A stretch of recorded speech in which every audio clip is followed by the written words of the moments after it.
Chazak d'être venu. Rien que d'être venu, c'est déjà quelque chose. C'est croire dans cette période qui s'appelle les Yemei Shovavim. Où il y a le mot dedans, Shuv. Shuv, c'est Tshuva. C'est-à-dire qu'il y a des périodes où c'est plus propice pour certains pardons. Et ces périodes, c'est en vérité de l'histoire. Parce que chez nous, l'histoire juive, c'est pas simplement une histoire des événements qui se succèdent. L'histoire chez nous, c'est le support de la religion juive. C'est un habillage que fait Hachem pour qu'on puisse se faire pardonner. Tout l'histoire, c'est que du pardon. Mais pour ça, il faut des histoires pour faire une histoire. Beaucoup d'événements. Une fois qu'il y a beaucoup d'histoires, se crée une histoire. Et une histoire serait une occasion. Par exemple, on voit que tout Yom Kippourim, c'est le fait que Moshe Rabbeinu est descendu. Tout le pardon des Aseremei Teshuvah, les pardons de Rosh Hashanah et le pardon de Yom Kippourim, finalement, le grand pardon de Yom Kippourim, c'est parce que on avait eu la faute du Votor. Moshe Rabbeinu, il est monté à Sinaï et il est redescendu après Yom Kippour pour le grand, après avoir obtenu le grand pardon. Donc il a cette histoire-là, c'est-à-dire grâce à la faute du Vaudor, quelque part, il y a maintenant une possibilité de faire Kippour.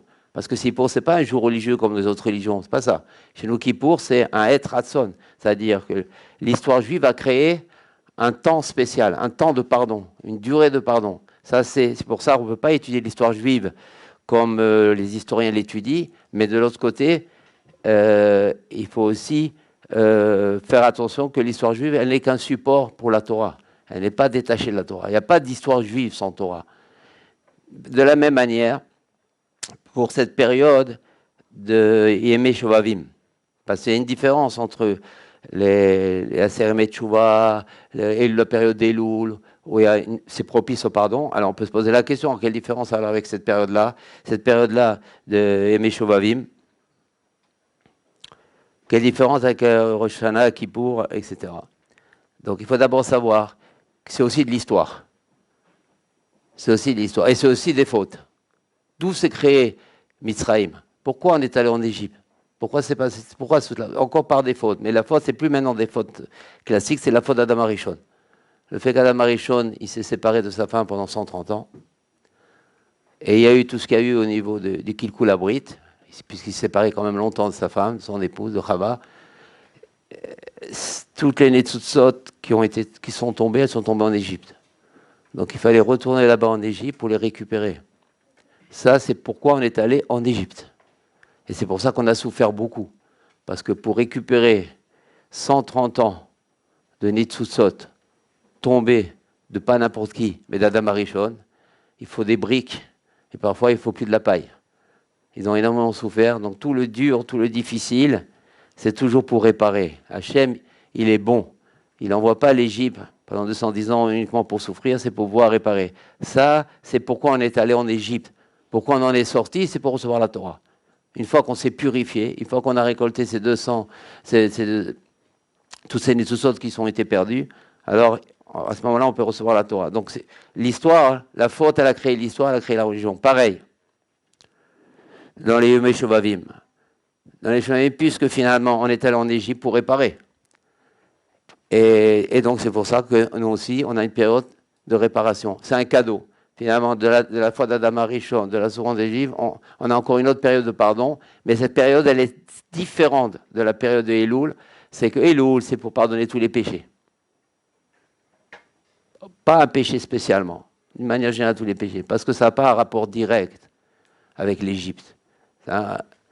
Mais ici, Yemei Shovavim, étant donné que c'est lié à l'esclavage d'Égypte, pour récupérer quoi? Tous les Netzutzot d'Adam Arishon, qui pendant 130 ans sont tombés en Égypte, c'est propice pour le Tikkun Abrit. Et il faut différencier dès le début entre Shmirat Abrit et Tikkun Abrit. C'est pas très simple. Tout ce qu'on se dit maintenant, c'est sûr que c'est pas simple. Il faut faire beaucoup de birurim parce que c'est pas écrit de façon claire quasiment nulle part. Donc c'est beaucoup de birurim. Comment on fait la différence quand Rabbi Nachman a introduit cette fameuse notion, cette donnée de quoi? De Shmirat Abrit et de Tikkun Abrit. C'est quoi la différence? C'est quoi l'une? C'est quoi l'autre? Plutôt à l'inverse. C'est quoi l'une? C'est quoi l'autre? Et par là, on aura la différence. Shmirat Abrit, c'est Shmira. C'est se préserver de toute faute dans le domaine charnel, par la pensée, par la parole, par l'acte. Ça, c'est Shmirat Habrit. Et ça, c'est continuel. Et c'est l'essentiel de tout. Et c'est à partir de ça que commence vraiment le judaïsme. C'est pour ça, Rabbi Nachman, notre sauveur, il est venu pour nous éveiller sur ça et mettre, comme on dit, le dagesh, le point, la nekuda, sur ce problème-là, de Shmirat Habrit, de se préserver du brit. Surtout aujourd'hui, on est dans une société qui fait l'inverse. Donc prions, que par cette matinée, Dieu va nous aider à préserver vraiment le brit, aussi bien pour l'homme que pour la femme. Aller aux trois niveaux qu'on vient d'expliquer, la pensée, la parole et l'acte. Ça, c'est Shmirat Habrit. Donc, c'est une période, évidemment, propice pour Shmirat Habrit, puisque c'est lié aux Netzutzot qui sont tombés de la part d'Adam Rishon en Égypte. Mais maintenant, il y a ce qu'on appelle Tikkun Habrit. Tikkun, en hébreu, c'est réparer. C'est plus maintenant une question de se préserver, mais réparer ce qui a été fait. C'est le passé. Donc, cette période, elle est propice essentiellement pour ces deux choses-là. Pour qu'on soit aidé par la Shmirat Habrit, qu'Hachem nous aide à pas tomber, à pas trébucher, parce qu'il y a la pensée, rien que la pensée, c'est pas facile. La pensée, la parole, même la parole, elle peut être significative. Et là, tu as plus forte raison, Chas de Shalom, cette période, elle est faite pour ça. Donc, j'insiste un peu, c'est volontaire, parce que quand on va faire Tachanoun à Mincha, il est important de penser à ça, pendant qu'on va faire Tachanoun. De penser que, surtout, Shichatnou, tout ça, qu'Hachem nous préserve, c'est au niveau du bruit, surtout, pendant qu'on va faire le bidouille. Parce que normalement, quelle que soit la ségoula que peut nous donner le tzaddik pour réparer, rien ne commence s'il n'y a pas de tchouva. Et le Rambam, il est possède que tchouva, c'est vidouille, charata et aftacha. Il faut d'une part confesser, il faut regretter et il faut promettre de ne plus recommencer. Donc, c'est important, quand on va déjà faire le vidouille à Mincha, justement, on le fera, et si Dieu veut, tout de suite après la matinée, de penser à ces choses-là dans la tête. Faire le taranou normal qu'il y a dans la tfila, dans le sidour, mais penser plus au niveau du brit. C'est la ségoula de ce vidouille, pour que la ségoula qu'on va essayer de faire maintenant puisse être efficace. Parce que s'il n'y a pas de tchouva, il n'y a rien. Rabbi Nachman, il n'est pas venu nous enlever la tchouva du Rambam. Il est venu nous en rajouter un, et il est venu nous donner la possibilité de faire vraiment la tchouva que dit le Rambam. On va voir c'est quoi ces deux choses-là. Il n'est pas venu pour qu'on évite le Rambam et le vidouille, la confession, et la chareta, et le regret, et l'aftacha, et la promesse. Au contraire, il est venu pour nous l'appuyer, nous la rajouter quelque chose dessus, et en plus, nous la rendre possible. On va voir comment. Il faut comprendre que Rabbi Nachman, si c'est un sauveur, donc il est sauveur dans tout, et surtout dans la tchouva. Parce que c'est ça le plus qui compte pour nous. C'est la tchouva. Donc il ne faut pas prendre Rabbi Nachman simplement comme ça, c'est joli, c'est lui. Rabbi Nachman, c'est un sauveur. Il est venu, il nous a dévoilé des conseils pour notre génération, qu'on connaît très basse. Et donc ces conseils-là touchent à tout, à ce qui est déjà écrit dans le Shulchan Arour, et à rendre possible ce qui est écrit dans le Shulchan Arour. Comme la fille de Rabbi Nachman a dit, mon père il est venu pour rendre Kayam la Torah. Ça veut dire, quand elle a dit pour rendre Kayam la Torah, Kayam ça veut dire pour faire tenir la Torah, pour faire qu'elle existe, il n'y aurait plus de Torah. C'est comme si elle disait pour faire tenir le Rambam aussi. Il n'y a plus de Rambam. C'est tout le Rambam, Abenu Yonah, tous ces Rishonim-là, ont beaucoup appuyé sur la tchouva. Parce que les Rishonim, c'est eux qui avaient évidemment le Hémet le plus.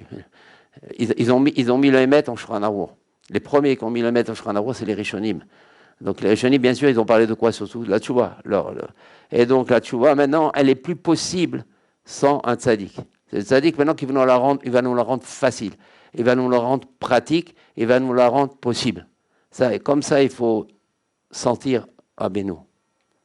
Dans ce sens-là, il faut la rendre. C'est pour ça que c'est un sauveur.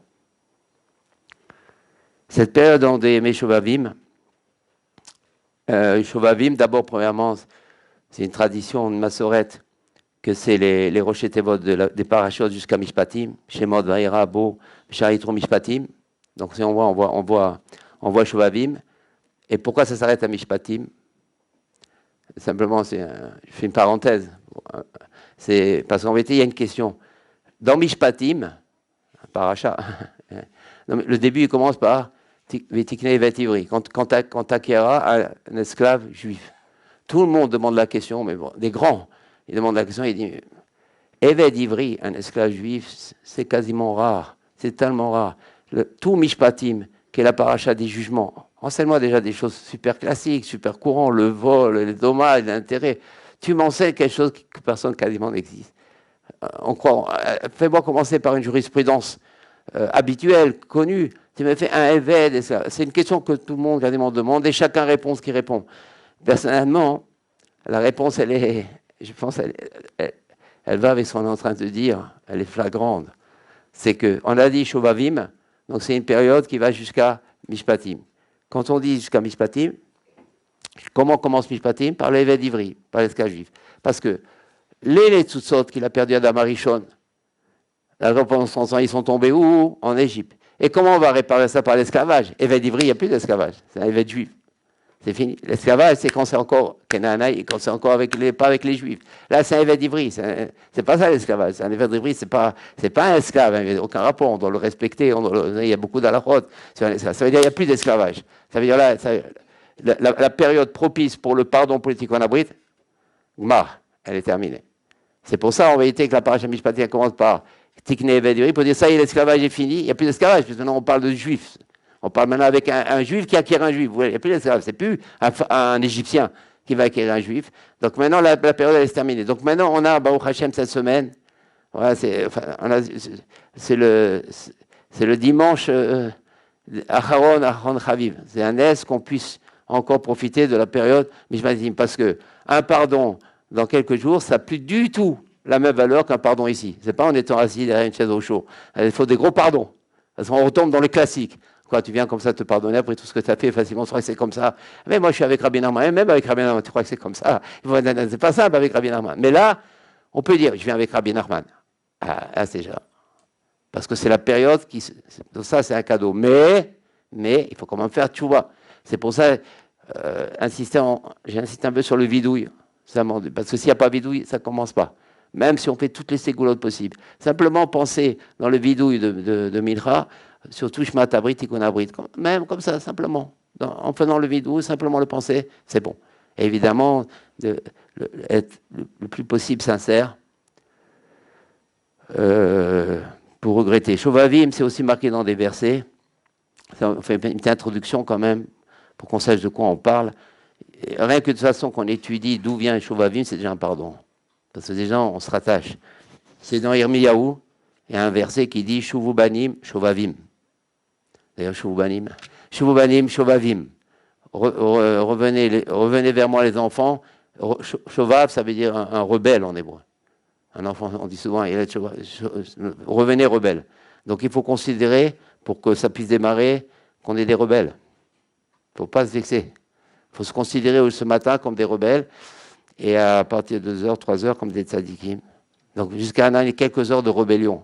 Il faut maintenant pardonner cette rébellion qu'on a fait pendant des mois et des mois et des mois. On parle précisément, encore une fois, dans Shmira Tabrit, même si on n'est pas tombé, mais il n'y a pas eu Shmira. Donc déjà, il faut pas, il y a un problème. Mais même si on n'est pas vraiment tombé mamash, mais quand même, on n'a pas préservé, on ne s'est pas efforcé de faire Shmira. Et surtout, s'il y a Kikul Abrit, mamash, Jalom, donc, et rien que d'être venu, ça montre notre modestie et notre mise en question, notre sincérité. Et je crois que Rabbeinu, il est content de nous. Mais on va essayer maintenant de plus aller vers l'avant. Évidemment, on sait toujours qu'il n'y a pas de tchouva vraiment s'il n'y a pas de jeûne. On voit, on fait toujours des jeûnes, même dans Shulchan Aruch, il y a des jeûnes. Mais là, c'est différent, là. Là, c'est différent parce que pour se faire pardonner du Tikkun Abrit, il faut 84 jeûnes. Celui qui est prêt à les faire, Baruch Haba, c'est sûr, c'est jeûne entier, toute la journée. Devant la nuit, il y en a qui disent. Donc 84 jeûnes. Il faut faire 84 jeûnes. Et si on est faible, 40 jeûnes. Après, si on se fixe au Shulchan Aruch, Mamash, de la Kapara, du Tikkun Abrit, celui qui est faible, c'est-à-dire nous tous, c'est minimum 40 jeûnes. Parce que c'est grave. Parce qu'encore une fois, Rabbi Nachman, il n'est pas venu nous dire rien n'est grave. Il est venu nous dire tout est grave. Tout est grave. Même bracha qu'on a fait pour rien, très grave. On n'a pas eu la... Tout est grave dans Rabbi Nachman. Tout. Tout. Parce que tout est grave. Tout est grave en vérité. Mais en même temps, il nous a donné des solutions. C'est ça la différence. Il ne nous a pas voilé la gravité de la chose. Parce que celui qui me voit la gravité de la chose, il est cruel envers moi. Il ne va jamais me sauver. Il me fait ignorer ce que je dois savoir pour pouvoir réparer. Quel est le vrai ami? C'est celui qui dit, voilà, ça c'est cassé, il faut réparer. Mais si personne me dit que c'est cassé, je ne vais jamais réparer. Donc tout, je vais couler de l'eau douce, mais en vérité, après, dans 120 ans, c'est Hazé Shalom.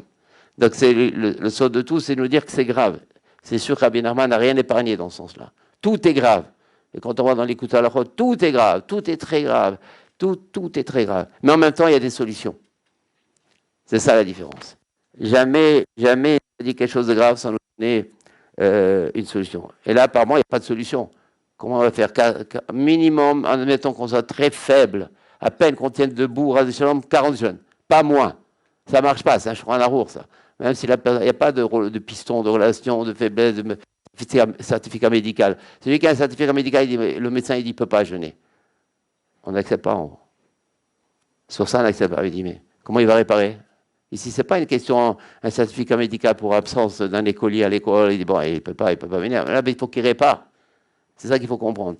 Et ce qu'on est en train de se dire, on se demande dans quel endroit on le dit en ce moment. Où on le révèle, où on le dévoile. Vous voyez dans quelle amnésie, dans quelle ignorance, dans quelle cruauté. C'est de la cruauté, ça, on se trouve. Ça, c'est les infos. Nous, on veut s'informer pour les impôts, on veut s'informer pour quoi que ce soit, pour nous, c'est très important. Mais ça, c'est les infos pour le monde futur. Et ça, il n'y en a pas.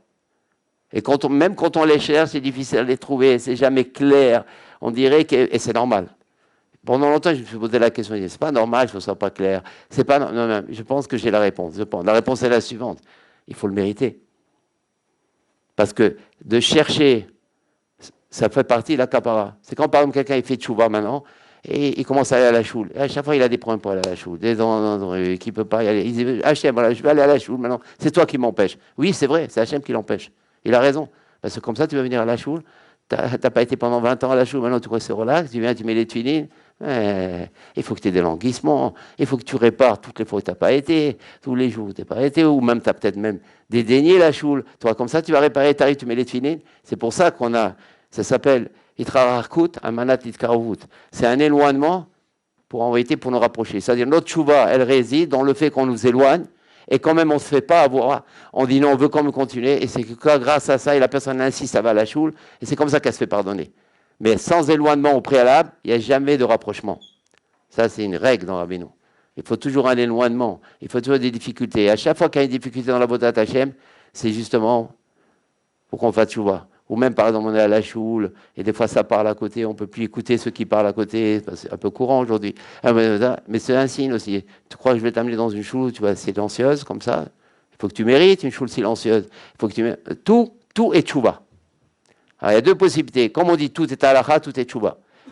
Et donc, maintenant, il y a deux possibilités. Où la personne elle se fait piéger, et elle se plaint, etc. Ça ne veut pas dire maintenant qu'elle doit continuer dans cette choule. Mais si elle n'a pas d'autre possibilité, il y a Shinyan. Et que même quand même on parle et tout, toi tu dois te concentrer. Et en te forçant à te concentrer dans cet endroit où on parle, tu es en train de réparer la choule. La choule, elle n'est pas réparable. C'est nous qui devons répondre. Donc voilà la choule. Et ça, c'est un roi de Rabbi Nachman. Rien de moi là-dedans. C'est de voir que notre vie, elle peut changer. Donc la même chose ici. C'est qu'un certificat médical, ça ne va pas. Ça ne va pas. En plus, alors le Ben Ishra, il a compris ça. Bien sûr. Le Ben Ishra, il s'est dit, c'est plus possible aujourd'hui. Qu'est-ce qu'il a fait, le Ben Ishra? Qu'est-ce qu'il a été Mechadel? Parce qu'il savait, bien sûr, le Ben Ishra, avec un certificat médical, c'est pas bon. Donc, qu'est-ce qu'il a fait, le Ben Ishra? Il a amené la notion de racheter les jeunes. C'est-à-dire, on ne jeûne plus maintenant 40, parce que sur chaque Avera, il faut. Ça, c'est Tikkun Avril. Qui vous d'Avahem, il faut, par exemple, celui qui a répondu à son père, à sa mère, 26 jeunes. Je donne un petit exemple. Hein. Après, au fil, comment il peut se retrouver, et ainsi de suite, dans toutes les fautes. Shabbat, ils se retrouvent avec des milliers de jeunes. Donc, le Ben Ishraï qui a eu pitié de nous, et dans sa grande gadlou, il a amené une nouvelle notion, parce qu'il savait que le certificat médical ne servait pas. Il a mis quelle notion? Le rachat des jeunes. C'est-à-dire, au lieu de faire 26 jeunes, par exemple, pour Kibbutz Avraham, la personne a fait un jeûne, Et 25 jeunes, elle les rachète par un repas. Le repas le midi. Et comme ça compte. Donc le Ben Ishraï, il a amené cette notion, et chacun a discuté là-dessus, mais en tout cas, ça c'est la notion du Ben Ishraï, c'est une pitié que le Ben Ishraï a amenée. Et je me rappelle, moi-même je le faisais à Belleville. Avec les Chavérim, on le faisait ça. On rachetait les jeunes, etc. Et puis ça incite à moins fauter parce qu'on sait qu'on va payer cher après. Donc on a ça c'est du Ben Ishraï. Alors maintenant, il faut savoir une chose. Oui. C'est qu'après, Rabbi Nachman est venu. Et Rabbi Nachman nous a sauvés. Alors d'une manière générale maintenant, il faut savoir que toute la physique du pardon, pas que ça, toute la physique des taravot, toute la physique des défauts, c'est-à-dire toute physique pour progresser, pour évoluer et pour être pardonné, donc toute la physique du judaïsme, toute la physique de la tchouva, quand on dit qu'elle passe par un tzaddik, ça veut dire, comme il a dit Rabbi Nachman, les phrases de Rabbi Nachman, les phrases qui ne sont pas dans le Likutei Moharan, mais qui sont comme ça, dans Sirot HaRav, elles sont des fois au moins autant, sinon plus révélatrices, mais elles sont des timsomi que Likutei Moharan lui-même. Quand Rabbi Nachman dit amenez quelques briques, c'est le moment d'en parler, amenez quelques briques, et moi je vous fais des binyanim niflaim, moi je vous fais des buildings. Ouh, c'est une phrase profonde ça. Moi je vous fais, amener quelques briques, et c'est des phrases où il faut s'arrêter. Ce genre de petites phrases de Rabbi Nachman, c'est des olamot et des olamot. Chaque phrase, c'est un Shulchan Arour dans Rabbi Nachman. On n'a aucune notion. On n'en aura jamais peut-être au Mashiach. Amen. Amen. Nous. Qui était un peu Rabbi Nachman? On n'a aucune notion, aucune notion. Plus on étudie Rabbi Nachman, plus on voit qu'on ne sait pas. Plus on voit qu'il est plus grand qu'on le croyait. Et ce qu'on voit de sa grandeur, c'est encore rien de ce qu'il est par lui-même. On n'a aucune notion. Par exemple, quand Rabbi Nachman dit amenez les briques, et moi je vous fais des binyanim, je vous fais des constructions, je fais quelque chose d'immense, ça veut dire, moi je vous demande de faire de faire mes conseils, moi je m'occupe du reste. Alors vous allez me dire, mais comment on peut réparer avec des petits conseils comme ça? Comment on peut... Ça, après, c'est mon affaire. Mais si vous ne m'amenez pas des briques, je ne peux rien faire. Donc, les briques, c'est quoi? C'est un Shulchan Arour, il y a un Rambam, tout ça. Pardon. Donc, il ne faut rien enlever du Shulchan Arour. Et c'est les conseils par rapport à la chose qu'il nous demande. Comme par exemple la prière. La prière, ce n'est pas seulement qu'on doit prier pour nos besoins. Par exemple, quand on fait l'Amida, la prière, c'est qu'elle doit faire des tikkunim en haut. Elle doit aller là où elle doit aller, afin que le Mashiach, grâce à cette filote-là, il peut faire la guerre quand il arrivera. Et il nous sauvera grâce à la prière que nous on a fait. Donc nos prières, c'est énormément important. Tout, c'est la tfila. Parce que par la tfila, d'une part, nous on va progresser, évoluer, recevoir ce qu'on doit recevoir, combler nos manques. Mais on va surtout, la diriger vers un endroit où là-bas on va les réunir, les rassembler. Et ça va être, quand on dit que le Mashiach, il viendra avec son souffle, avec sa parole, avec sa prière, c'est en vérité avec l'ensemble de toutes nos prières à nous. Donc la prière, elle est très importante. Et on dit, dans 120 ans, on dira quand tu as prié, tu as pensé à ça, que ta prière aussi, elle ira pour le Mashiach. Rien n'est gratuit dans Rabbi Nachman, il faut se méfier. Dès qu'il dit quelque chose, commence le problème et la solution en même temps. Mais il y a le problème. Par exemple, ce qu'on est en train de dire maintenant, c'est pas rien. Chaque chose, mais il faut le dévoiler puisqu'il le dévoile lui-même. Donc quand on dit Rabbi Nachman, par exemple pour la prière, il va la faire monter. Nous, on arrive, on doit prier le plus sincèrement possible. Et selon comment on va se concentrer dans la prière, selon comment on va être sincère dans la prière, lui, il fera le building, 10 étages, 20 étages, 30 étages. Après, c'est l'affaire de Rabbi Nachman, mais on prorata, en proportion, par rapport à ce que nous, on va lui amener comme briques. Tout le sort de Rabbi Nachman, c'est ça. Combien de briques on lui amène. Après, lui, il fait les buildings, il fait les binyanim, il fait les constructions en fonction des briques qu'on lui amène, en fonction des efforts on a dû faire pour amener ces briques. Tout est calculé. Parler, c'est trop parler. On sait rien de Rabbi Nachman. On sait vraiment rien. Et chaque jour, on se demandait comment un homme pareil est venu dans ce rôle-là. Quand il a dit « il n'y a pas eu comme moi depuis la création du monde », c'est pas une petite phrase. C'est pas une petite phrase. Il y a eu beaucoup avant. Non, comme moi, il n'y a pas. Ouh. C'est énorme ça. Personne n'a dit ça. Aucun prophète, aucun sadique, aucun gadol n'a dit une phrase pareille. Rien que cette phrase-là déjà, en dehors de toutes les autres phrases. Donc ce qu'il veut Rabbi Nachman, c'est que nous, on croit en lui et qu'on s'efforce de suivre ses conseils le plus possible. Et notamment, maintenant, pour les Meshovavim, alors nous, on est Mekouchar Rabbi Nachman toute l'année.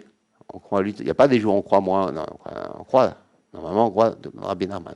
On est Mekouchar. On est Mekouchar à lui toute l'année. Il n'y a pas un jour où on dit non, ce jour, je ne veux pas être Mekouchar. Jamais, ça n'existe pas. On est Mekouchar. Donc toujours. Maintenant, comment ça se passe le calendrier? Donc on est 305 jours, on est Mekouchar. Maintenant, il y a des fêtes, il y a des prières, il y a des périodes, Shuvavim, il y a les Sermet Shuvah, tout ça. Maintenant, Rabbi Nachman va faire ses buildings en fonction de la période.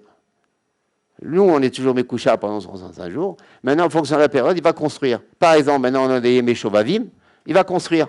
Il va construire le pardon pour le Brit, pour la Shmirat HaBrit. Il va nous aider pour que maintenant, on va être plus fort dans la Shmirat HaBrit, dans l'œil, dans le regard, dans la parole, tous les pièges qu'on a dans les envies de plus voir ce qu'il ne faut pas voir, dans tout ce qui vous fait trébucher la personne. Donc, normalement, c'est une période. Maintenant, lui, grâce à la cache-route qu'on a de Rabbeinu, ça va nous aider dans ça. Ça va nous aider aussi dans réparation. C'est-à-dire, il suffira de faire un petit jeûne, pas beaucoup, quelques heures. C'est pas, on demande plus, il n'y a plus les 40 jeûnes. Même le Ben Ishraï, parce que pourquoi le Ben Ishraï, il a demandé de racheter? C'est énorme déjà, parce que quand par exemple, Rabbi Nachman, il dit on rachète les jeunes, quand le Ben Ishraï, il dit on rachète les jeunes, les autres, ils n'ont pas eu cette idée avant. Il y a eu des géants avant. Le Ben Ishraï, il arrive, non. Quand un tzaddik, il propose un conseil, c'est parce que lui, il est poète dans ce conseil. C'est lui qui le concrétise. Avant, si on rachetait les jeunes, ça n'aurait pas été une grande force. Même le Ben Ishraï, maintenant, lui, il travaille pour que le fait qu'il a prononcé maintenant, oui, vous pouvez racheter des jeunes, ça prend une force. C'est-à-dire, il ne faut jamais poser la question, mais pourquoi avant on ne l'a pas dit? Parce qu'il n'y avait pas avant quelqu'un qui pouvait, développer ce conseil, activer ce conseil, concrétiser ce conseil, poêle ce conseil. Donc chaque sadique, lui, ce qu'il propose, c'est parce qu'il n'y a que lui qui peut le faire. C'est pas comme nous on propose quelque chose. On nous dit, mais c'est déjà proposé depuis longtemps. Non, c'est jamais proposé avant. Parce que chaque sadique, il est émette. Il ne peut pas proposer quelque chose où il ne va pas créer un building. Donc l'histoire des buildings, en vérité, c'est un peu chez tout le monde. Seulement, il y a Rabbi Nachman qui a dit des buildings niflaim, des constructions merveilleuses. Merveilleux. Il n'y a que lui qui employé cela. Merveilleux. Parce que là, c'est déjà plus rien à voir. Parce que là, même on te demande 40 jeunes, faibles ou pas faibles. On ne te demande pas un certificat médical. On ne te demande plus rien maintenant. Tu fais une matinée. Ça m'a dit, où ça va le lignal? Mais tu l'as fait au moins. Un petit quelque chose. Quelques heures où tu ne manges pas. Une matinée. Avec maintenant les conseils qu'il nous a demandé qu'on va voir. Mais d'abord s'introduire dans cette ambiance. Maintenant, il faut savoir une chose où j'ai beaucoup souffert pour comprendre. Il y a un enseignement dans le Zohar de Rabbi Shimon Bar Yochai qui dit que le Kikul Abrit, il n'est pas réparable. On peut tout réparer, sauf le Kikul Abrit. Parce que toute la chouva, on va faire une chouva sincère avec le cœur et tout, mais le Kikul Abrit, c'est la tête qui est endommagée. On a endommagé des choses très graves. Des mondes. On a endommagé des mondes, et des mondes, on ne s'en rend pas compte, qui font du mal. On a enlevé le Shefa, des Olamot qui doivent amener normalement sur Terre. On l'a enlevé. Quand il y a des crises économiques, tout ça, c'est nous. C'est les fautes du Kikul Abrit. Les guerres, tout ce qui ne descend pas, tout ce qui s'interrompt, tout ce qui ne va pas, c'est à cause des péchés, généralement, du Brit. Maintenant, c'est sûr que quelqu'un qui fait tchouva, il est pardonné. Il faut comprendre. Dans un péché, et surtout dans le Kikul Abrit, dans un péché, il y a deux phases. La première phase, c'est on a fauté. Donc il faut demander pardon à Dieu. Et on fait vidou, il y a le Rambam. Il y a tout le Rambam qui dit confession, harata, demander pardon à Dieu, si on a parlé sur quelqu'un, lui demander pardon, on a mal agi envers quelqu'un, tous les pardons, parce qu'il y a eu faute. Ça, on ne discute pas là-dessus. Tout le monde est tout courant de ça. Mais maintenant, il y a une deuxième chose, que là, les Pashtanim n'en parlent pas, comme beaucoup de choses, et ce qu'on appelle maintenant le Kilkul HaOlamot. On a détruit des mondes. Alors, c'est des mondes très élevés, C'est pour ça qu'on n'est pas tellement, on pense qu'on n'est pas touché par ça. En réalité, on est extrêmement touché par ça. C'est plein de choses qu'on ne peut plus réussir dans la vie. Plein d'inanimes. On s'en rend pas compte de la parnassa. Il y a plein d'inanimes dans le monde. Tout, c'est dû à ces olamot spirituels qui, eux, sont chargés d'amener ce qu'on appelle le shefa, c'est-à-dire l'abondance matérielle et spirituelle dans ce monde.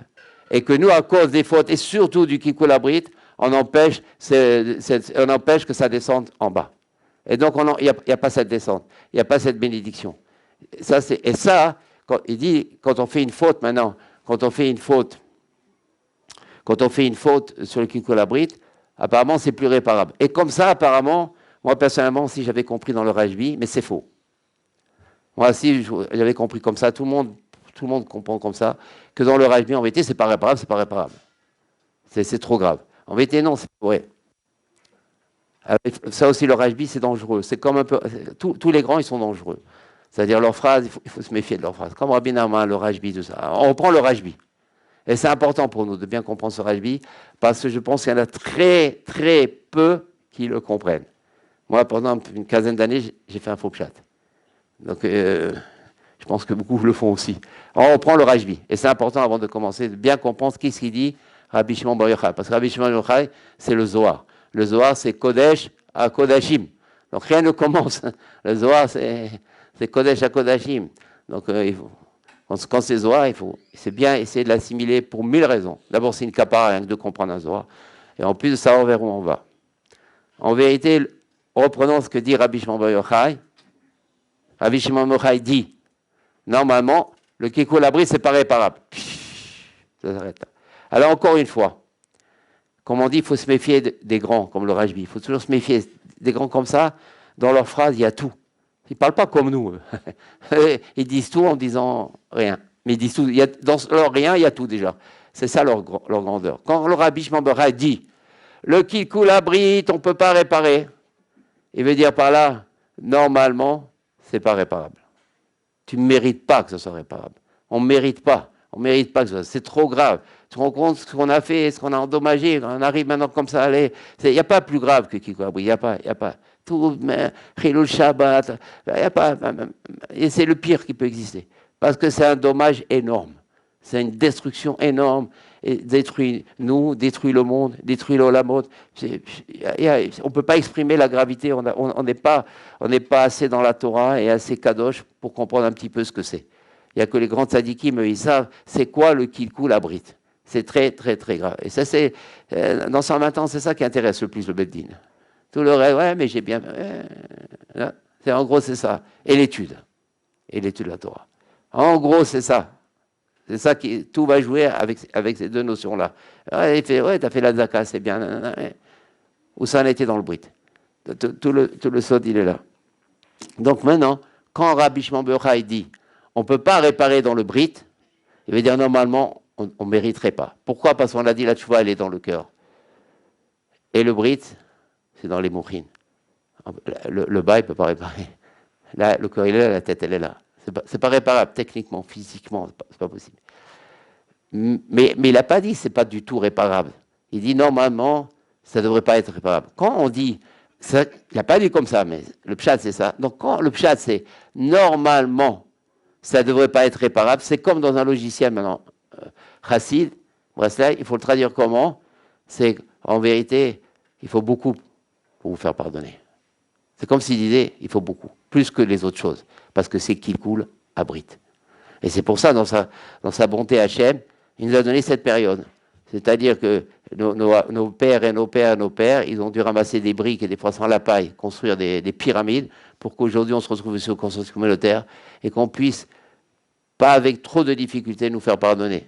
C'est ça, il faut relier ça à l'histoire. C'est ça l'histoire juive. C'est pas, il y a eu une fois, ça n'existe pas chez nous, où ils étudient l'histoire d'après le siècle. Ça, c'est le 17e siècle, 11e siècle, 10e siècle, 12e siècle. C'est pas ça. Nous, c'est continuel. Tout est relié, tout est une suite, tout est une construction, tout est un message divin, tout est une réparation. C'est comme ça, il faut rentrer dans cette optique, dans l'histoire juive. Il ne faut plus comprendre l'histoire juive comme... Et il y a aussi nos histoires à nous qui font partie aussi de l'histoire juive. Toutes les histoires, c'est pas rien. On est passé par où il faut passer, Yeshinyan. Donc tout ça, tout, il faut le prendre comme une construction. Si on est lié au tzaddik. Si on n'est plus lié, c'est une destruction. Le tzaddik, il ressuscite notre passé. Il lui donne un roi, une vitalité, une réparation, un sens. Mais sinon, c'est une folie, tout ce qu'on a vécu. Qui peut dire, moi, j'ai vécu aucune folie? Alors, il est vraiment fou. Parce qu'on a les folies qu'on a vécues chacun, on a tous des folies, tous des bêtises, on a tous des histoires, on a connu le déchiré, on a connu les souffrances, on a connu les épreuves. Avec le tzaddik, tout se remodèle. Il modèle tout ça, il donne une autre patte. Ça, c'est déjà s'introduire dans le sod. Donc en vérité, quand le Rajbi, il a dit, il faut faire en vérité, bien sûr, dire pardon à Hachem, là, mais les lamottes, tu ne peux pas les réparer. Parce que comme elle a dit une faute, c'est quoi? D'une part, la faute, là on demande pardon. Là, le Rambam, il joue. Enfin, le Rambam, il joue. Il ne joue pas tout seul, le Rambam. Parce que même le Rambam, il ne peut pas sans Rabbeinu. Parce que Rabbeinu, maintenant, il va élever notre vidouille. Comme il élève une prière, il va élever notre vidouille. Donc, quand les personnes nous disent, mais on a le Rambam, qu'est-ce que tu nous enseignes? Même dans cette phase-là, la phase du pardon classique, demander pardon à la faute, même, ça joue pas. Ça joue. Non, je vais dire, le Rambam n'est pas suffisant. Si on n'a pas Rabbeinu, ça ne suffit pas. Donc il dit, non, maintenant le Rambam. Bien sûr, il y a le Rambam, bon, Hachem, mais le Rambam avec Rabbeinu aujourd'hui. Avant, on n'avait pas besoin de Rabbeinu, il y avait le Rambam, oui, c'est bon. Mais maintenant, s'il y a Rabbeinu, quand Hachem nous emmène Rabbeinu, ça veut dire que le Rambam ne suffit plus. C'est ça s'appelle croire en Dieu. Hachem, il n'envoie pas par accident Rabbeinu. Il envoie Rabbeinu pour nous dire le Rambam, ça ne suffit pas. Ça c'est première phase. Maintenant, c'est ce qu'on appelle les Olamot, qui ont été complètement détruits. Alors là, le Rambam, il ne joue plus du tout. Là, il plus du tout. La preuve, le Rajbi lui-même, il a dit, on ne peut rien faire. On peut rien faire. Il faut tellement à faire que... Alors est venu après le Harizal, qui a commencé le premier qui a commencé à donner des jeûnes. C'est lui qui a commencé à faire les premières réparations, c'est le Harizal. Parce qu'il avait compris, évidemment, le pshat du Rajbi. Il n'est pas comme nous. Il n'a pas fait un faux pshat, le Harizal. Donc, il a compris que le Rajbi, quand il dit c'est pas réparable, il veut dire il faut beaucoup pour que ce soit réparable. C'est pour ça, avec le Harizal, c'est des centaines de jeunes, des milliers de jeunes. Mais qui peut les faire? Surtout aujourd'hui. Donc, on peut pas. C'est pour ça qu'il est venu après le Ben Ishraï. Il avait pris conscience que, parce que lui aussi, il avait compris le Rajbi, évidemment. Et il a pris conscience que quoi, maintenant, on ne pouvait pas faire tous les jeunes du Hari. Il a commencé avec ce qu'on appelle le rachat du jeu. Mais, c'est pas simple, parce qu'il faut racheter énormément, et puis c'est quand même un rachat. Et puis quand même, le Rajbi, il a dit quand même, c'est pas réparable, ça veut dire, il faut beaucoup quand même. Donc on rachète, c'est vrai, mais c'est déjà énorme, mais on est encore considéré devant Dieu, même après le Ben Ishraï, comme des fauteurs. Donc il a résolu une partie, le Ben Ishraï, mais il n'a pas résolu tout. Et il ne peut pas résoudre tout. Parce que si le Ben Ishraï avait résolu tout, il n'y aurait pas eu Rabbi Nachman sur terre. Ça, il faut toujours comprendre comme ça. Hachem, il n'envoie pas par accident un tzaddik. Avant, chez l'araignée, vous voyez dans le conte, avant qu'un tzaddik il descende, toutes les forces du mal, Satan, il l'empêche. Donc il ne vient pas comme ça un tzaddik par hasard pour jeter la surprise. Il y a un tzaddik. Tous les tribunaux, toutes les forces du Satan qui essaient d'empêcher le tzaddik. Donc quand un tzaddik vient, ce n'est pas du hasard. Donc quand un tzaddik vient, bien qu'en vérité c'est la période Ben Ishraï, Rabbi Nachman, mais il ne faut pas voir au niveau de cette période parce que Ben Ishraï, il avait le Likutei Moran.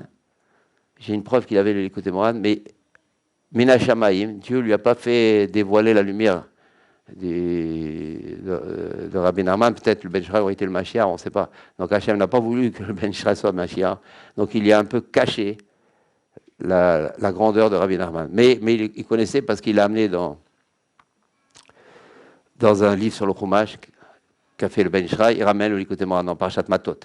Il ramène un Likutei Moran. Donc il a lu le Likutei Moran. Il avait le Likutei Moran. La période, il avait. Et puis en plus, Ben Ishraï, il se débrouillait des livres de tous les pays. C'était le Ben Ishraï. Il avait une facilité technique d'envoi de transport des livres pour prendre connaissance de tous les livres qui se trouvaient. Mais en tous les cas, la lumière, elle n'est pas descendue de Rabbi Nachman, elle n'est pas descendue sur Ben Ishraï.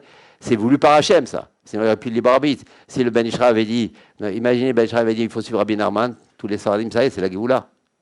Ça y est, tous les Saradim, c'est fini. Ils seraient tous foncés. Ça y est, tous les Saradim seraient devenus déjà des Breslaveurs. Et ça, c'est trop tôt. Il y a Shinyan que ce n'est pas encore le moment. Donc, comment il fait Hachem? Il cache la lumière du tzaddik au tzaddik. Donc, finalement, le Ben Ishraï, il savait que le Rabbeinu était immense, mais pas jusqu'à dire ce qu'on est en train de dire maintenant. C'est pour ça qu'il lui parle de rachat de l'âme. Et venu après Rabbi Nachman, qu'il n'y a plus de racheter de l'âme. On ne rachète plus, on ne fait plus des jeûnes, on fait la moitié d'un jeûne. Il y a aussi dans le minhag chez les brassaveurs aussi, où ils font ça, ou alors pendant une journée, ils ne mangent pas halavi et bassari. Ils ne font pas chassi jeûne. C'est ça, comme ça, comme ça. Ni tout ce qui est vivant, tout ce qui provient du vivant. Donc, pas de fromage, tout ça, tout ce qui provient du vivant. On n'a pas le droit. Ceux qui font le jeûne. Ou c'est plus simple, je pense, chassi jeûne et zéou. Donc, ça, c'est un peu nous introduire déjà dans Yémé, Shovavim, la force du tzaddik, l'importance de ce qu'on est en train de faire maintenant. Mais rien que ce qu'on est en train de se dire maintenant, ça rentre dans une kapara. Rien que ça. Parce qu'on est Mekouchar à la période, on est Mahamin, que c'est une période donnée en cadeau, donnée par Hachem pour réparer, pour d'une part, encore une fois, Shmirat Abrit et Tikkun Abrit. Donc Rabbi Shimon Bar Yochai, il faut le comprendre juste maintenant. Parce que lui, c'est vrai, c'est une question, je n'ai pas la réponse, il n'a pas amené des tikkunim. Il a simplement dit, il faut beaucoup, hein, pour attraper c'est du lourd. C'est comme s'il lui disait, c'est du lourd, hein. C'est du lourd, attention. C'est pas que c'est pas réparable. C'est tellement du lourd que ça frôle l'irréparable. Effectivement, ça frôle l'irréparable. Si on fait tous les jeûnes qu'il faut faire du harizal, ça frôle l'irréparable. Viens, Rabbi Nachman, c'est ça sa grandeur. Et lui, il dit, c'est réparable. Rien n'arrête, Rabbi Nachman, dans tout. Maintenant, on parle de cette chose-là, mais on ne peut pas maintenant parler d'autre chose. Mais en vérité, rien n'arrête Rabbi Nachman, parce qu'il n'y a jamais eu comme lui. Donc, il n'y a rien, il y a invincible. Il n'y a aucun tikkun qui lui échappe. Il n'y a aucune difficulté qu'il ne peut pas franchir. Rien n'arrête Rabbi Nachman. Maintenant, bien sûr, il y a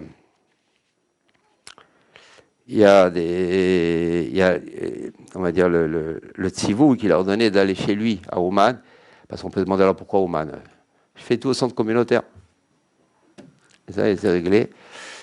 Et alors que tout, que ce soit pour aimer Seret Chouva, je fais tout ce qu'il faut faire, qui pour tout, et Rosh Hashanah, je vais non, parce que maintenant, il y a une particularité dans Ouman. On en parlera une prochaine fois, c'est pas le moment. Une particularité, c'est que c'est une ségoula, Ouman, pour tout ce qui est méside. C'est-à-dire la personne a fait la faute vraiment. Il veut la faire. Et là, c'est du très très lourd. C'est pas maintenant pris dans c'est le gros méside. Et là, c'est du très très lourd. Là, on ne peut pas y échapper sans Ouman. Ça, même Rabbi Nachman, il dit, je peux pas. Je ne peux pas vous donner une ségoula. Là, il faut que vous allez chez moi, chez lui, à Ouman. Parce que Rabbi Nachman, il a toute la physique, il a tous les degrés, il sait telle solution pour tel problème, telle solution pour tel problème. Et il sait qu'il y a un moment donné, bouge, déplace-toi, il n'y a pas de solution. Et là, et ça, c'est le cadeau d'Ouman. C'est Ouman n'arrête, rien n'arrête Ouman. Rien, tu as pensé à ça quand j'ai fait. Va Ouman. Ah, mais c'est très. Va Ouman. Ouman, c'est le. Mais évidemment, avec la tchouva amitit. Évidemment, on va pas là. Mais c'est. Et sur tous les péchés. Tous les péchés, tout ce qui peut exister comme péché de Shalom, Ouman répare. Alors, quand on va au Ouman avec, d'une part, cette émouna-là, voilà, avec cette émouna-là, même Bémézi, même tout, et ici, bien sûr, avec la prise de conscience de la gravité et la volonté de faire une véritable tchouva au Ouman. Alors, bien sûr, on a dit tout à l'heure que même le Rambam, il ne peut pas exister sans Rabbi Nachman. Ça, c'est on m'entendait ça dans les yeshivas, mais je veux le prouver. Je ne vais pas dire une chose aussi grosse que ça. Ouais. Le Rambam, il ne peut pas exister. C'est-à-dire, quand il parle de Tchouva, le Rambam qui est merveilleux, le Rambam, c'est le Posek, c'est le Gadol, c'est le Tzadik, Kadosh. Mais il y a eu ce qu'il y a eu au niveau du Zohar, mais il a dit lui-même, si j'avais connu le Zohar avant, j'aurais changé mon livre. Il a quand même fait une certaine Tchouva en lui-même. C'est pas rien le Rambam, c'est énorme le Rambam. Maintenant, pourquoi on va montrer que sans Rabbi Nachman, il n'y a pas de Rambam? C'est énorme ce que je suis en train de dire. Si vous êtes fatigué pour ne pas réagir, normalement, moi j'aurais entendu ça il y a quelque temps, je n'aurais jamais accepté. Comment? On va le prouver. Comment c'est la tchouba? D'abord, ce qu'on fait, c'est à moins des choses. À moins de dire, le sortir. Sortir, c'est important. Il faut Bedvarim. Il faut prendre les paroles avec soi. Il faut parler, il faut prononcer bien, et enfin le dire. Ça, c'est ce qu'on appelle la confession, ce qu'on appelle le vidouille. Et après, tout de suite, ce qu'on appelle la harata. La harata mitraret. La personne, elle doit regretter. Maintenant, regretter, c'est pas simple. Des fois, d'abord, la personne regrette, mais elle sait qu'elle va recommencer. Et puis, c'est pas que ça. C'est que la personne, quand elle regrette généralement pas comme elle devrait regretter. Elle dit, ouais, je regrette. Mais normalement, la personne, elle doit se traîner par terre, pousser des cris. Elle doit se... Pourquoi elle ne fait pas ça? Parce qu'elle ne prend pas conscience de la faute. Elle dit, bon, ça y est. Soit parce qu'elle surévalue le vidou, elle dit, voilà, j'ai demandé pardon, c'est bon. Et aussi parce qu'elle dévalue la gravité de la faute. Là, elle dit, vous savez, je demande pardon, pas comme ça. Et elle dit, voilà, je vais à Ouman. Même si tu vas à Ouman, c'est pas comme ça. Même si tu vas à Ouman. Parce que souvent, encore une fois, il n'y a pas plus dangereux que le sadique. Et j'ai toujours dit, mais je continue à le dire de plus en plus. Par exemple, il dit, viens à Ouman, je pars dans les vidis. Je pars dans les mésides. Prends l'avion, et après on mange un falafel. C'est pas comme ça. Et pourtant, j'ai été à Ouman. C'est pas simple d'aller à Ouman, de l'argent, j'ai laissé la famille, tout ça. Rabbi Nachman, il t'a jamais dit ça. Mais Rabbi Nachman, il m'a dit, tu vas à Ouman, non, c'est pas comme ça. Mais sinon, c'est trop facile. Et là, les personnes qui ne sont pas encore breslaveurs et qui critiquent, qui disent, c'est trop facile d'aller à Ouman, ils ont raison. Ils ont raison de critiquer. Il ne faut pas leur dire, mais non, il a dit comme ça, c'est du... Non, si on leur répond ça, ce n'est pas une réponse yeshivique, donc ce n'est pas une réponse, pour moi, parce qu'on n'a pas démontré pourquoi le fait d'aller à Ouman, ça pardonne. Il dit, mais c'est trop facile. Alors, tu envoies tous les Rambam, tous les trucs qui disent pour regretter. Il y a Rabbi Yona qui a fait charrer tout. C'est fini, ça n'existe plus pour toi. Et là, c'est très grave. Parce que ça peut faire d'abord un Chilou Lachem. Ça dévalue les Breslaveurs. Ça dévalue surtout Rabbi Nachman, à leurs yeux. Et nous, on est porteurs d'un faux message. C'est pour ça, il faut faire attention avec Rabbi Nachman. Tout est dangereux. C'est pour ça qu'il faut étudier, prier Hachem. Beaucoup étudier. Savoir comment je dois répondre, c'est quoi le vrai pshat, c'est quoi ça, pas comme ça.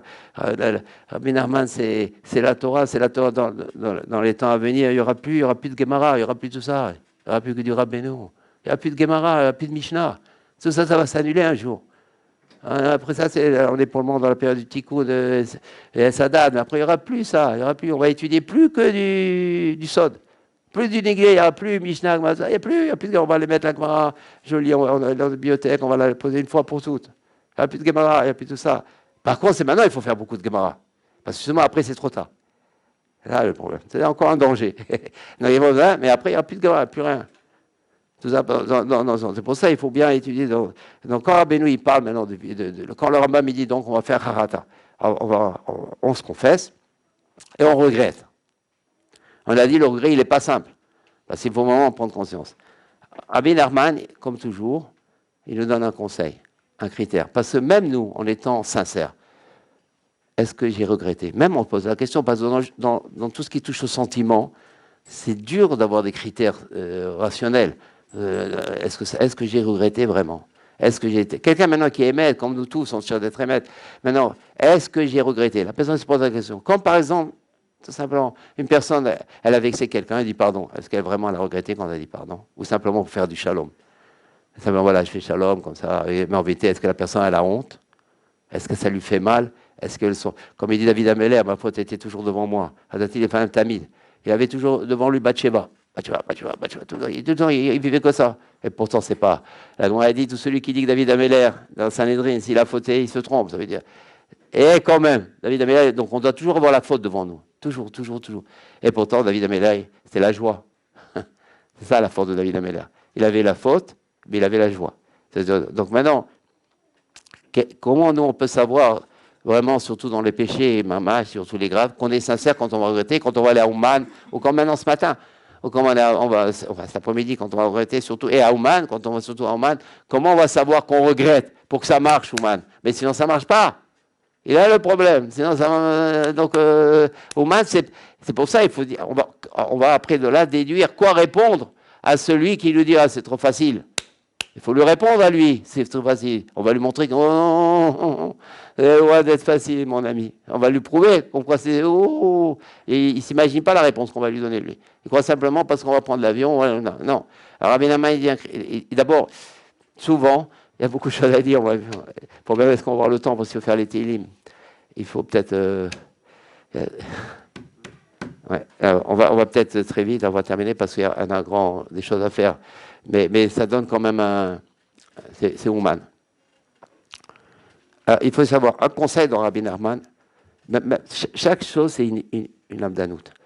Quand Rabbi Nachman donne un conseil, Rabbi Nachman donne un conseil, ça peut être deux choses en même temps. D'une part, une réparation, et d'autre part, une protection. Ces conseils sont tellement riches, c'est en ça qu'ils sont merveilleux, les conseils de Rabbi Nachman. Ils sont conseils déjà dans le sens qu'ils peuvent faire deux actions en même temps. Une action de réparer, une action de protéger. Ça descendait là dans notre tête, là, parce que c'est du lourd. Maintenant, par exemple, Rabbi Nachman dans la Torah Vav,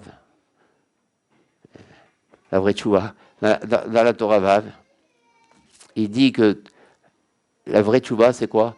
Se taire devant les affronts. En gros, se taire devant les affronts, devant les vexations, devant les hontes. Tout se taire, à tous les niveaux. Hein. Ça parle à tous les niveaux. Pas maintenant en parler, mais c'est se taire devant les affronts. Apprendre à se taire, à ne pas répondre. Hein, la personne se comporte avec nous mal, se taire. Et pourquoi se taire? Parce qu'on se dit, alors comment on va y arriver? Parce que même dans le conseil, comment on va y arriver à se taire? C'est dur. Quelqu'un vient nous parle mal, il nous vexe, il se comporte mal avec nous, quelqu'un qui est vraiment pas bien. Comment se taire? C'est très difficile de se taire. Et il donne un conseil dans le conseil. Et après, on va voir en quoi sert ce conseil dans le conseil. Là, ça finit pas avec Rabbi Nachman. C'est toute une physique, c'est divin. Donc, quel est le conseil qu'il donne pour pouvoir maintenant arriver à se taire? C'est de se dire, attends, mais moi j'ai plein de fautes. J'ai plein d'avérotes. Mais combien de choses j'ai fait de mal, combien que ce soit vis-à-vis d'Hachem, vis-à-vis des hommes, dans toutes les prinotes. Il n'y a pas une fois où j'ai pas raté quelque chose. J'ai tout raté une chose, j'étais là dans le pas bon. À chaque fois ça, d'une manière ou d'une autre, mais toujours j'étais là où il fallait pas. J'ai toujours fait tout. Après la personne commence à retrouver un peu sa mémoire. Elle s'aperçoit qu'elle aussi, elle a vexé plein de personnes. Elle me dit combien de fois elle a des péchés. La personne se dit, ben finalement Hachem, qu'est-ce qu'il fait? Il me donne cette personne, Réhouven, il vient, il me parle mal. En vérité, qu'est-ce qu'il fait Hachem? En m'amenant Réhouven, Réhouven, qu'est-ce qu'il fait? Il donne à Réhouven un couteau. En gros, comme ça, il faut comprendre. Réhouven, maintenant, il vient avec un couteau. Il me donne le couteau à moi.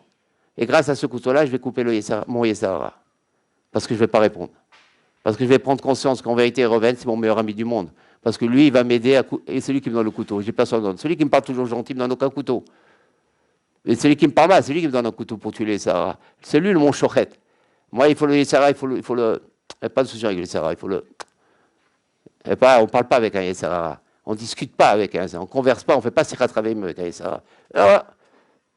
On lui donne un coup au Yessara. Il n'y a pas d'autre solution. Un coup, il faut un couteau, un bon couteau. Qui va me donner le couteau? Celui qui va mal me parler. Bien sûr qu'on ne souhaite pas que quelqu'un vienne nous parler mal. Parce qu'on peut-être on peut tomber. On va lui répondre. Et là, on a tout gâché. Alors là, c'est l'inverse. Là, il est l'inverse. Il faudra un plus gros couteau après pour couper les Sahara. Il suffira plus ce couteau qu'il a donné précédemment. Donc, c'est pour ça qu'on ne doit pas se mettre à Tabo Adam, l'initiationnote. Un homme, il ne doit pas exciter une épreuve, amener une épreuve. Une épreuve, c'est fait pour grandir, mais si tu la demandes, elle va te rendre plus petit. C'est ça le problème. Donc, il ne faut jamais demander une épreuve.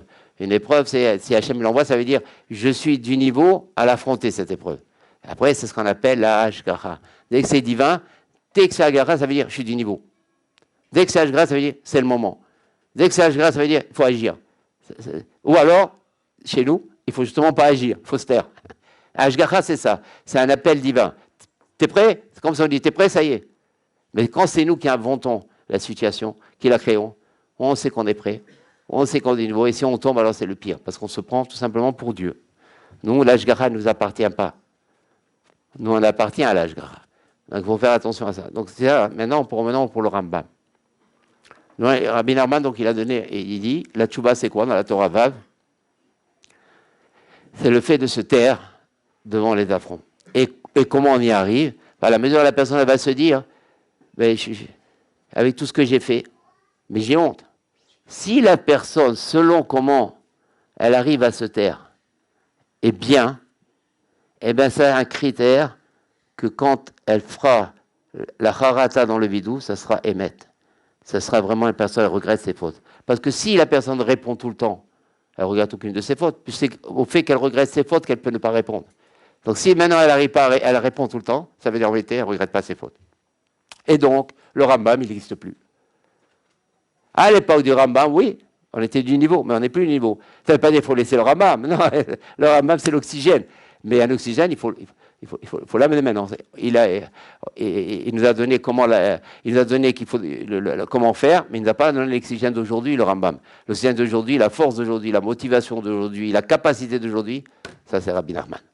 Vous voyez, par rapport à un cas, là, donc pareil, quand on va aller à Ouman, si quelqu'un nous dit, ouais, c'est trop facile, tu prends l'avion et là, nana, ou tu prends l'enfant et t'arrives, tu dis non, c'est pas si facile que ça.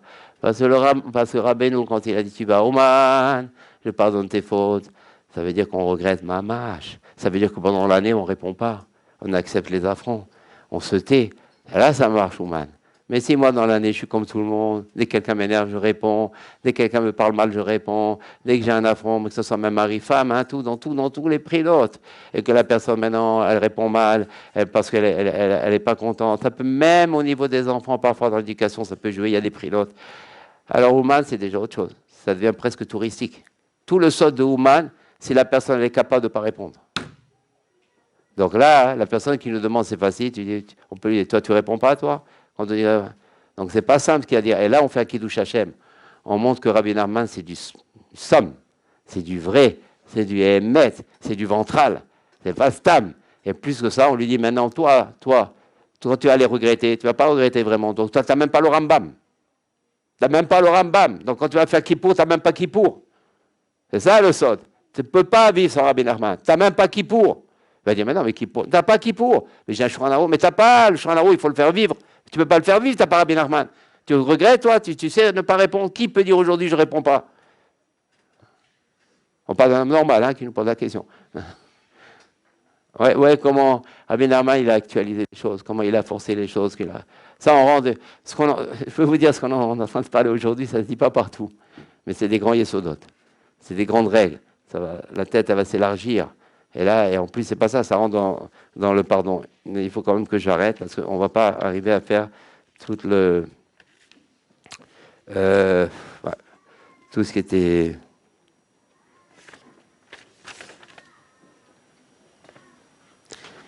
Donc c'est pour ça qu'on a dit tout à l'heure quand même, j'ai oublié, on a dit un conseil, c'est 2 choses en même temps, on l'a dit tout à l'heure, il a 2 facettes.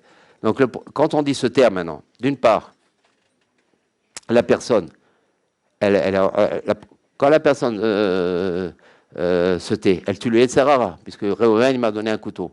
Mais aussi, comme on a dit, c'est un critère pour elle de savoir si elle regrette ou pas. Et quand elle va faire vidou, ça va être un vrai vidou. Donc, vous voyez, un conseil dans Rabbi Nachman, c'est 2 choses en même temps. Et ça existe que c'est Rabbi Nachman. On va quand même arrêter là parce que on n'aura pas le temps. Donc maintenant, le timing.